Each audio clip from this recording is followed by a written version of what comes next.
This strange, prehistoric sound belongs to one of the most elegant birds in North America. Meet the Great Blue Heron, the largest heron native to North America.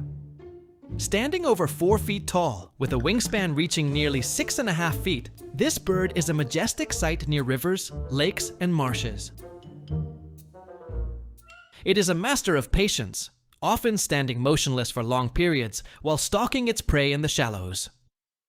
With specialized neck vertebrae, its long neck works like a coiled spring. When the moment is right, it strikes with lightning speed to grab fish, frogs, or even small mammals. In flight, its dramatic silhouette and slow wing beats often remind observers of a prehistoric pterodactyl. With its neck folded back into an S shape and long legs trailing behind, the heron cuts an unmistakable figure in the sky. But while its appearance is graceful, its voice is anything but.